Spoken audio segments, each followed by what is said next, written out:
Good afternoon, ladies and gentlemen. Welcome back. This is a stage B, and we are about to kick off our next session.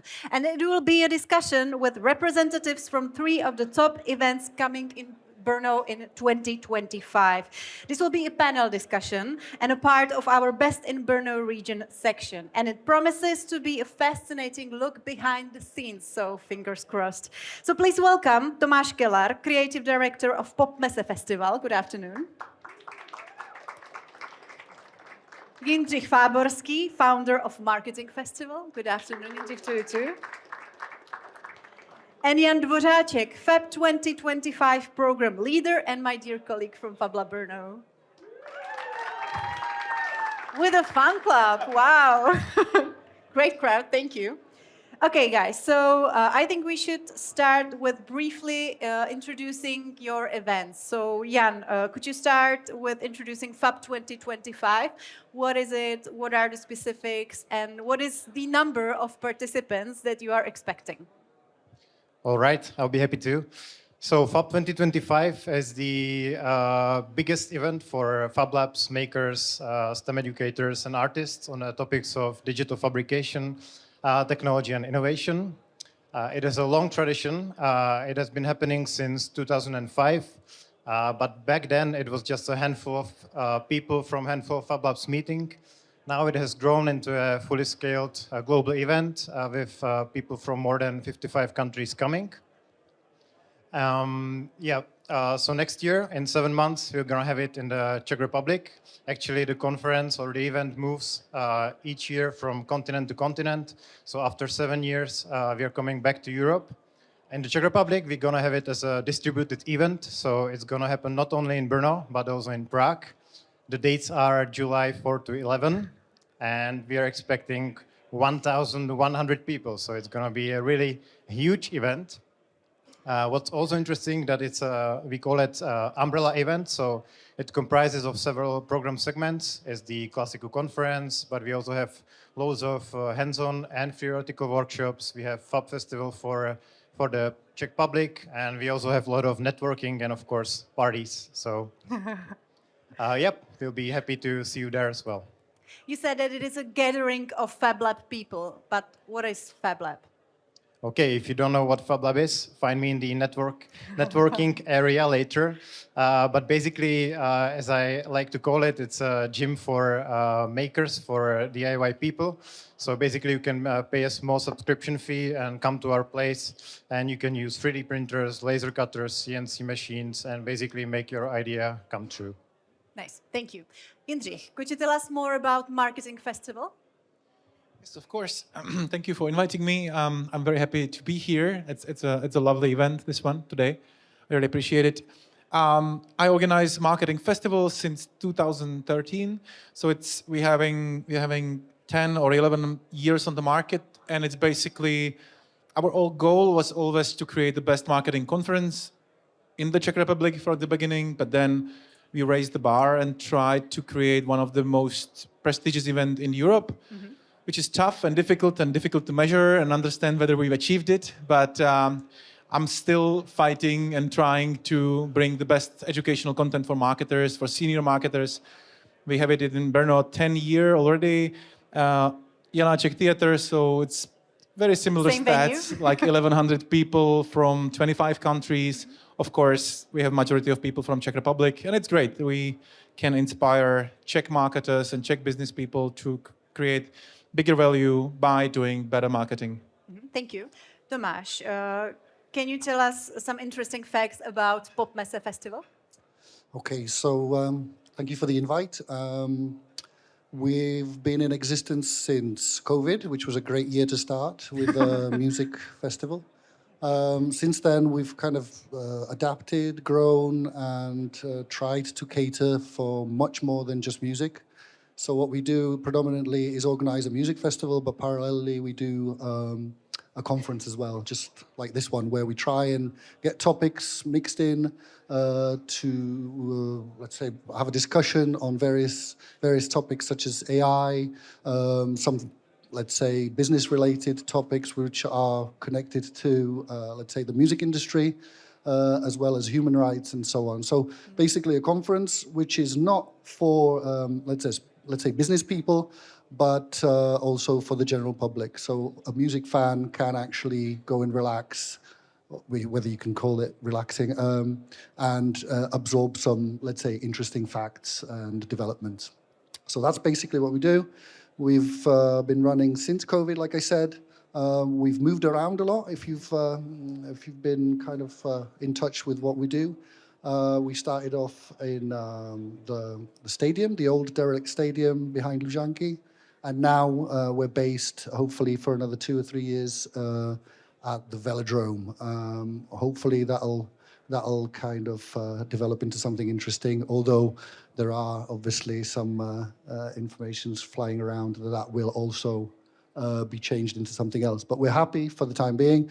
And yeah, that's basically it. And how many attendees are you expecting next year? We have a 15% growth every year, and this year we're expecting, hopefully, we're going to be around about 5,000 daily. So if we hit that target, we're a 3-day event, so 15,000 people, although some of those obviously will be returning daily. So it's difficult to estimate at the moment. Good for you. Wow, yeah. Huge number. Okay, that's a tricky one. Why did you choose to hold such a large event in Brno, Jan? Because where else should we do it, you know? No, it's just, so as I said, in our case, it's a distributed event, so it's going to be in both Brno and Prague. But looking at the past editions of the FabX conference, it has been all around the world, and we've seen some challenges. For example, last year in Mexico, the big challenge was the security, for example, or transportation. Mm-hmm. And in that sense, I think Brno is the perfect place because you can grab great food and drinks, at every corner of the city. It's very walkable, it's safe, it's cozy, it's very easily reachable from Vienna and other countries. So that's the practical point. Mm-hmm. And then naturally, FabLab Brno is based in Brno, so I think it's proper to set this one of a kind event to the heart of innovation of the Czech Republic. Good marketing. Speaking of this, Jindřich, you held marketing festival in Brno and in Prague. So can you tell us what are the benefits and the challenges of Brno as a primary location for such a huge event? Yeah, I'm very proud to get back, to be back in Brno with Marketing Festival. We're happy to have you. Last year and then the next year again, and that's the best thing which happened to us, I think, in the history. The main difference is that if you do, for example, our experience from Prague is that if you have 2,000 people at the conference in Prague, like 100 people actually arrives to party, whereas in Brno we have 1,000 people at the conference and 1,000 people at the party. Sometimes more, so it's way better in this sense. And yeah, I tried Prague, I tried Ostrava, very tough organizing anything in Ostrava. And well, I'm from Český Těšín. It's like 20 kilometers from Ostrava, so yeah. We shouldn't start this conversation right now. Český Těšín, that might be an interesting pick. So for next year, I tried London as well, but now we are really in love with Brno, and we try to call it the best city for the conference worldwide. We also branded it last year the capital city of marketing in the world. Just trying to build the PR for our city even better. Mm-hmm. Tomáš, you know a lot about challenges of Brno as a location for a music festival. So why did you decide to hold such an event right here? I think it was because of the location in the Czech Republic. I mean, you have Ostrava, which caters us to, let's say, Slovakia, Poland, and the Czech Republic, obviously. But Brno is ideal for Slovakia, Hungary, Austria, even Poland, Germany. So we're getting lots of people coming in, well, lots. A reasonable number of people coming in from Austria, from Vienna, obviously from Slovakia to our festival. And that number of people is growing. And I think that's the main impulse that we wanted to do a festival in Brno for Brno, but at the same time, introduce Brno to people from abroad, really. Mm-hmm. And I think it was the easiest platform to actually get international music, which resonates abroad and is very current, over to Brno and get those people in. It's actually proving a little bit more difficult than we thought to actually get international people to Brno, but we're making slow strides, and I think it's growing.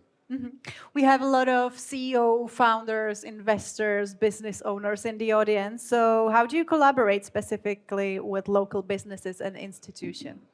Well, we're kind of 5 years old, so we're at the beginning of that. So I think that's why I'm here. So if you want to meet, we can get together and discuss how we can actually make this a really successful project at this, let's say, the same scale as Ostrava, Colours of Ostrava, or let's say Metronome, which is they're prime examples of, let's say, city music festivals. I prefer to use Barcelona example, Sonar, which is more, let's say, akin to us and what we're trying to do. But yes, we can actually make that work, and I think Sonar has been really successful in bridging businesses with culture and, let's say, fans of music and technology. Jindřich, how is Marketing Festival collaborating with local businesses? Yeah, we are lucky enough to have a lot of great businesses and people we can cooperate with and support Brno-based companies such as Eventy, which is probably one of the best apps in the world, and you use it and it's great, and we're gonna use it for sure. And then we are trying to deliver or build our catering on like Brno suppliers, which is pretty easy, right, and pretty rational thing to do, not bringing it from Prague or anything like that. And we have so many great specialty coffee shops and bars, of course, the same where you have the after party this night, and loads of great like food suppliers. So mainly on these levels, I would say. But if there is any other technology or business which is from Brno and would like to cooperate, I'm definitely open. What about Feb 2025 and collaboration with local businesses? What is the plan and the ambition? Yeah, I would like to mention that we are co-organizing the event with more organizers. So FabLab Brno is one of them. Then we collaborate with a private company called Make More, who cater for maker movement, and they organize the Czech Maker Fairs. And also Center for Bits and Atoms at MIT, where it's under the patronage of the founder of FabLabs, Neil Gershenfeld.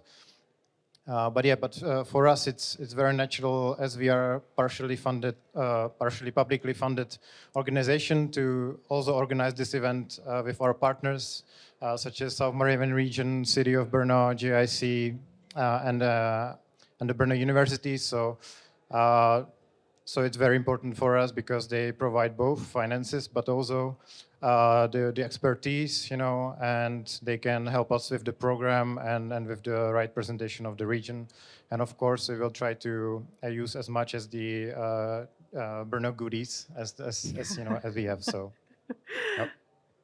I'd just like to jump in because it sounded like we were really isolated compared to these projects. We do actually tap into resources that are available locally. So we do have suppliers like the gentleman here. We do have hotels that we use. There's a lot of people coming in that want to obviously get accommodation, and we do have a lot of gastro partners and so on and so forth, as well as technical suppliers. So that's basically at that level that we kind of work at that level. Yeah. Innovation is our main focus today. So what innovations have you implemented or do you plan to implement in the future? Jan. Okay, I will start. So Fab Labs are basically innovation, so we'll try to be as innovative as possible. So using, the app that we have, it's very important for us to secure a smooth, ticket buying process as we expect people from 55 countries all around the world. So we'll try to use it as much as possible, but also I think we will use mostly the verified technology, so we wouldn't go into some experimental stuff. We are thinking about doing a great light show for the beginning, so also this artistic technology, trying to involve that in the event. Sounds cool. Jindřich, Tomáš, have you been early adopters of some new technology or innovation? Well, I'm hardly thinking about anything we would implement to the festival. As we have this app and we have this ticketing system and everything. But like something like VR related or something, some experiments like this. I don't have any idea about anything like this. The probably primary source of innovation will be in the agenda. So I would say that we need to, and like what I do is basically that I every day try to understand on the market what are the leading voices from marketing and how many of them, like which exact of them is bullshit and which other, and like I have to understand what is smart and what is not, and then bring the best ones to Brno, right? And probably some portion of them will be very innovative technologies which can help marketers. Cool. So that's. Tomáš? I think we're very similar, especially with the ticketing aspect. We use a cashless supplier, which is NFC Tron, and they have recently moved into ticketing. So we're actually one of those kind of like, let's say, first small festivals which helps them somehow develop the cashless system into a ticketing service. They are partnering with Rock for People and other large festivals, but they don't require the amount of input that we're actually putting into developing that aspect of what they do, because they've moved into that very, very recently. So there's actually a lot more work for us than anybody else, and I think everybody else who then uses the service will reap the benefits of that, but that's where the innovation for them and for us comes in. Apart from that, I think very similarly, like I said, we do the conference, and some of the topics that we choose to put into that conference, I think they're quite innovative, especially when it comes to coding, themes like coding, things like human rights in AI and ethics. So I think that's where the innovation comes in, although I don't pretend that this is something that's hugely innovative and nobody else is doing this. But yes, there is an element of innovation in that as well. And of course, the music that we choose and the way we structure the festival, I don't think anybody does that in the Czech Republic. I really, really don't think that anybody is that adventurous. So I think it's very, and I know it's very boastful, but I think... it isn't, I agree. I think I'm it's a fan. Okay, thanks. Okay, thank you guys. I have so many questions, but let's address some of the questions from the audience through the Eventy app. So Wojciech Maszek is asking, is there anything particularly happening outside of Brno that you'd like to replicate, bring here? Yeah, so I was attending South by Southwest in Austin this year multiple times. I mean, this was my second visit, and it was an extraordinary experience. Not in the terms of like how deep was the talks again, which is usual at these events where you have 50, 60, like Web Summit, for example, you have 100,000 people. Usually you don't go there for some practical know-how or something new on the stage, but this melting pot of people from different genres and different businesses and goals was super beneficial. And actually, the best meeting, most inspiring meeting I had in Austin was with your colleagues, from I don't know how to translate it, GIC, right? That was actually and then we decided to do something together and bring some of the spirit to Brno. Mm-hmm. So if we have energy and if I have energy remaining, I would love to bring some part of it to Brno, and maybe we can cooperate in some ways. Mm-hmm. Okay, Jan. If I can add on to that, for me, from the past editions of the FabX event that I visited, it's always been the contacts and the networking and the relations, across the world. So I think we'll try to definitely promote that to happen as much as possible, to connect the newcomers with the old-timers, to connect people from New Zealand to people from Chile. So, yeah. Mm-hmm, cool. And Tomáš, is there anything outside of Brno that you would like to bring here to replicate? I think just the artists, really. I mean, they get really, really expensive, obviously, but there's a lot of artists that I would like to bring to Brno. They obviously stop in Prague.